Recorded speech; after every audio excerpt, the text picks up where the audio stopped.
So you're thinking about selling your house and you're wondering, what investments should I make into my property that are going to get me the highest ROI, return on investment, that are going to make buyers fall in love with it and that are going to get me top dollar on the sale price.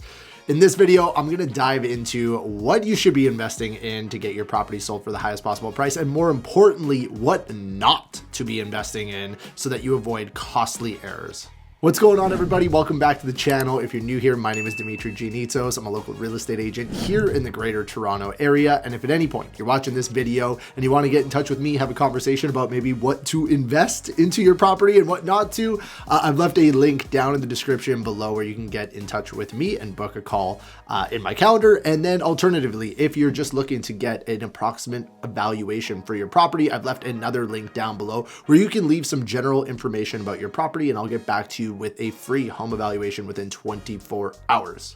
And of course, if you're getting any value from these videos, make sure you subscribe to the channel. I've got a goal of getting this channel to 10,000 subscribers by the end of the year. So if you're liking the videos, make sure you subscribe, like the video, and hey, drop in the comment section down below what you're doing to prepare your home to get it ready for sale right now. That being said, we are going to be talking about what works here, what are the best things to invest in that are going to get you the highest ROI, and what mistakes to avoid so that you don't spend unnecessary money on your home that you're not going to get back in the sale of your property. I've been working with sellers and buyers, and I know exactly what buyers are looking for that they fall in love with that get sellers the top possible price. So we are going to cover all that right now. The biggest thing I typically tell any seller client is that we want to make our home the best version of our home, okay? We don't want to start knocking down walls and changing configurations. Hey, if you're a house flipper and you bought the property and it was absolutely decrepit when you bought it and you're going to bring it from 0 to 100, okay, sure, let's knock down walls, let's do all that.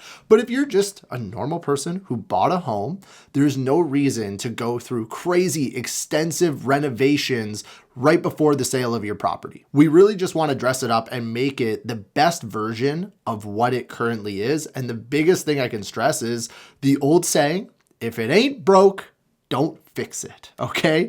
So this is going to come up a lot because I have a lot of people reaching out. Hey, should I replace the roof? And let's start there. Should you replace the roof on your property right before you're about to put it on the market?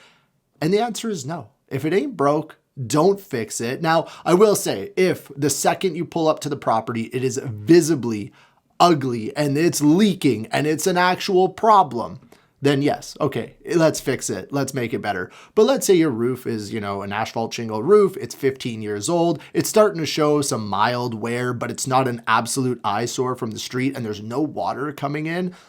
Do not fix it. Leave the roof. This is something that buyers are going to look at and they're not going to fall in love with the asphalt shingles on your roof. This is something that will get overlooked as long as it passes a home inspection where they're not saying it's an immediate problem.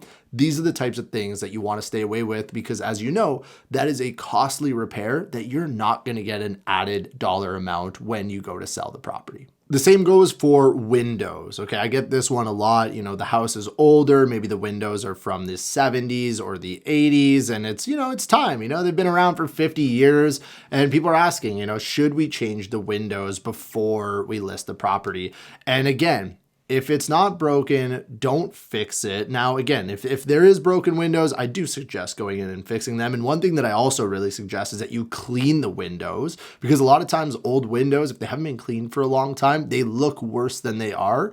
And I think going in and cleaning them, making sure that they're as good as they can be is really important. But again, this is another ticket item that people will come in and they're not going to be like, I'm going to spend an extra $50,000 or get emotionally invested into a property because it's got brand new windows. And I do want to say, like, these mechanical items that we're kind of covering here, it's not that they don't add value to the property. They 100% do add value to the property. But if you go and drop, say, $15,000 on new windows a month before you're getting your property ready to sell, are you going to get that $15,000 back? And I would argue you might get it back at best, but if I had to guess, you're probably going to get about half of it back.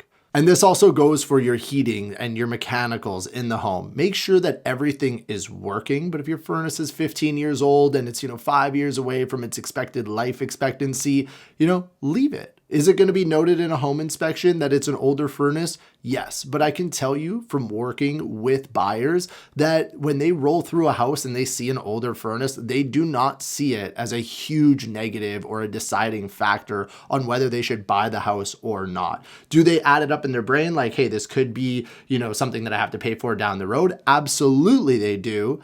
But it isn't something that people are willing to pass on the home for, especially in a hot market like Toronto, where maybe they're up against, multiple offers. This will never be the deal breaker. They're in their mind, they're like, okay, that's $5,000 down the road that I'll have to worry about later. But for right now, I really love this house and I want to buy it. So forget it. Should you redo the bathroom before selling your property? Now, this is a little bit of a tricky one, okay? If your bathroom looks absolutely horrible, then, you can consider it, really take a look at the active sales in the area to see what homes with renovated bathrooms and renovated kitchens go for versus the ones that don't. And then you can kind of decide on whether that would be good ROI. The only problem here is that the time that it takes to go through all this, the pain and the energy that it goes to redo an entire bathroom, I typically recommend, again, leaving the home and making it the best version of what it could be. So I would like to focus instead on maybe the faucets or, the door handles or, cleaning up. Maybe it's a new shower curtain and dressing it up with some of the fixtures on the inside of the bathroom and just really making sure that it's clean and making it the best version of what it already is. Again, if anything's broken, you need to go in there and fix it. But as long as it's clean and it looks good, it should be fine. And kind of just to add on to the, if it ain't broke, don't fix it. I also like to think of if it needs a permit, it's probably not worth it. So, if you need to go in and get permits to redo stuff, again, right before the sale of your home and it's working fine, in Toronto, knob and tube wiring is very prominent. Should you go in and spend 20 grand and rewire your entire house just because you're about to put it up for sale? I would argue absolutely not. People are used to buying homes with knob and tube. It's very prominent. Now, if you have an opportunity where, let's say you've opened up a wall for another reason, and that gives you a chance to actually go in there and redo the wiring, hey, you got the wall open. Now's the time to do that since you're already going to do all that work. But would I go out of my way to upgrade the plumbing, the heating, the electrical, anything that involves permits? The answer is no, as long as it is working. These are things that buyers are not going to fall in love with and that are not going to fetch you the highest ROI. So to summarize, before we move on to the best things to invest in your home that are going to get you the highest ROI and the highest sales price, there's two things you got to remember in order to avoid mistakes. If it ain't broke, don't fix it. And if it needs a permit, it ain't worth it. Okay, so my two little kind of rhymes that go together, that'll kind of give you a guideline on how to avoid big costly mistakes. Now, diving into the best things that you can invest in that are going to get you the highest ROI, these are the things that you're going to change that are going to be cheap, but they're also going to make buyers walk into your home and absolutely fall in love and get emotionally invested in your property. So then that way, if you do run into multiple offers, that's where you get somebody who's really willing to put down a good number to buy the home because they just have fallen in love with it. And at this point, it's not even about the numbers. It's about, I want that house. So that's the stuff we're talking about today. So right off the bat, the biggest thing that you can do to spruce up your house, and I know it sounds super easy and you wouldn't think, but it is paint, okay? God bless all your kids who have painted their bedrooms pink, blue, green, yellow, their favorite color. Now is the time to get the painter in there and just, roll over all those colors, break it to little Billy and Sally and just be like, hey, I'm sorry, we're painting your room white because we're getting it ready to sell. But that is what we need to do. We want to keep it very neutral. This is something that is just, it's so cheap. You're going to invest, depending on the size of your home and how many rooms need to be painted, you're going to invest a couple $1,000s, and this is going to completely transform your house. A little tip on top of that, if you have a home and not a condo, think about painting the front door a different color. This will give it a little bit extra curb appeal. It'll make it stand out and also be memorable. I can't count how many times we've gone out with buyers. And when we're thinking back of all the properties that we've saw, they always say, you know what? We're talking about the one with the red door or the one with that, the beige door, whatever color you end up painting the door, but that's how they remember it. So it makes it a little bit more memorable. And I think it makes it stand out from the others. Next big thing is light fixtures. And this is one that gets really overlooked. And I'm very surprised, especially like nowadays with Amazon, you can hop on Amazon and you can go get light fixtures for so cheap. A lot of times they sell them in like 5-packs. So if you have those really old school dome looking light fixtures that produce this like horrendous yellow color, now is your time to get a little bit more of a slimmer light fixture with a more white kind of shining bulb. And it's going to really just brighten up the place. It's better lighting. It looks a lot more sleek and modern, and it can completely transform a space. And if you've got a proper dining space, you can go with some of these more modern light fixtures that really stand out. And again, they're going to photograph so well. It is such a small investment. And these are the types of things that make your property go from, maybe being partially renovated to really standing out in the eyes of a buyer and being like, wow, this is ready. Like I could live here, and it's just like turnkey. I'm ready to go.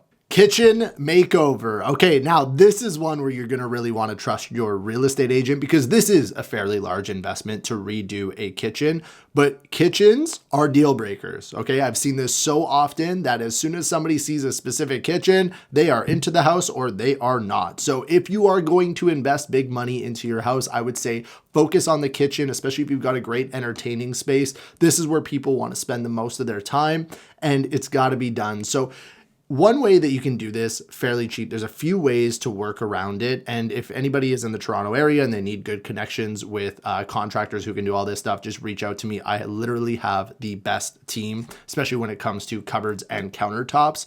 Replacing your countertops is something that I've done in the past where we've gone in and with a few $1,000s, especially if it's a condo or even if it's a home, like we can redo quite a bit of countertops with quartz, which is fairly inexpensive, and completely transform your kitchen, especially if you've got the laminate countertops.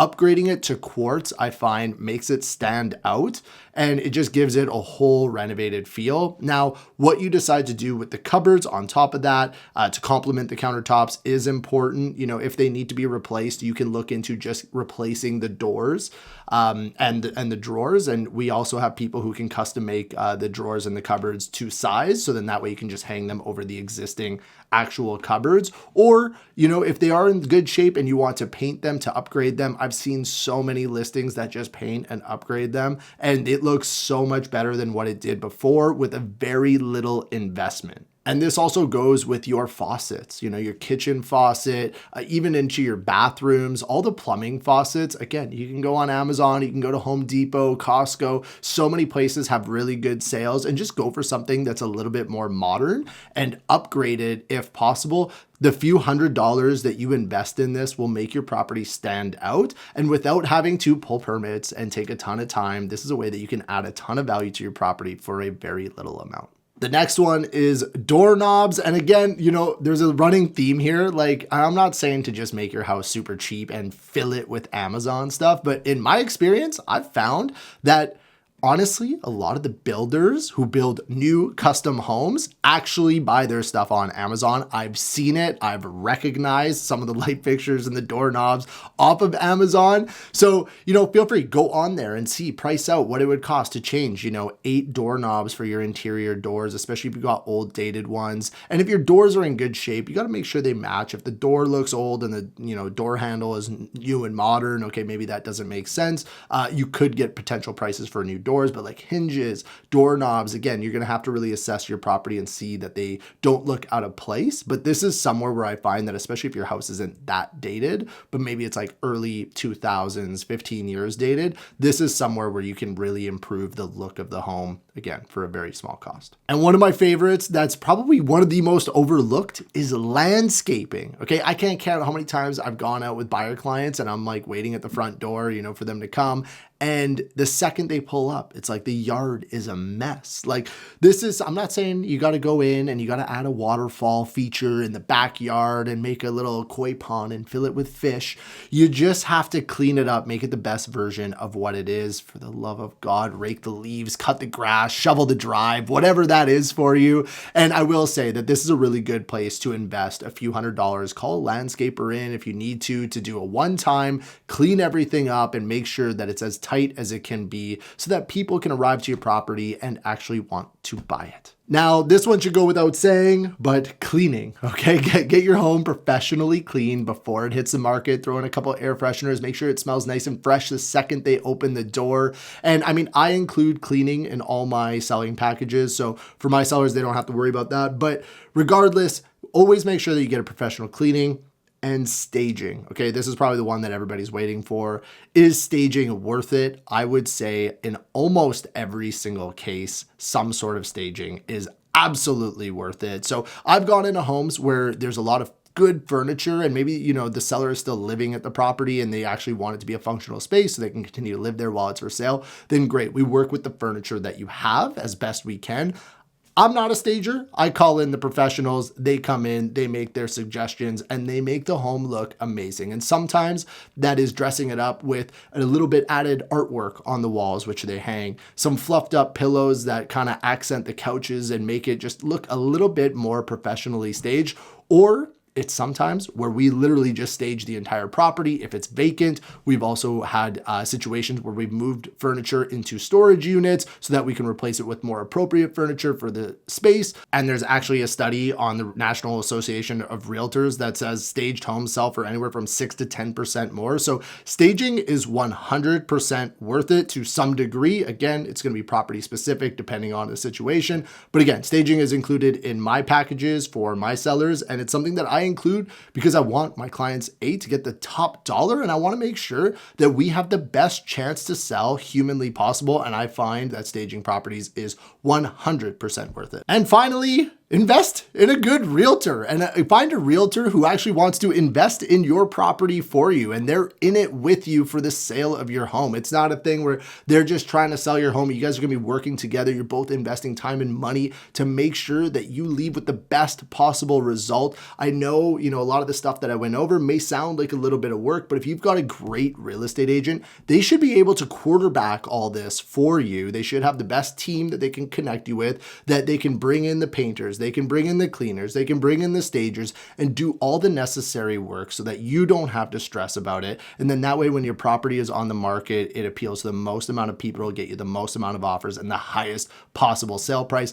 Not to mention, if you've got a good realtor, they should be able to negotiate the absolute heck out of your property. And I will say that is probably one of the best investments that you can make into the property. I know that was probably like a selfless plug, but I had to throw it in there at the end because I truly do believe it. I know, for instance, when I see certain properties hit the market with certain realtors, it's a very small group of realtors that are doing the majority of the business. And there's certain properties where I'm like, I know that property is going to get top dollar based on who's listing it. And likewise the other way. So I think it's really important to make sure that you've got someone who's got a great proven track record, who's got a great team behind them, and who will negotiate and really care about the deal almost as if it was their own. So I hope that helps give you an idea of where to focus your energy, where to focus your money before you get ready to sell your property. Like I said, if anybody has any questions, let me know in the comment section down below. If anybody wants to reach out, I've left a couple links where we can connect down in the description. Hope you liked the video. Make sure you like, comment, and subscribe, and we'll see you on the next one.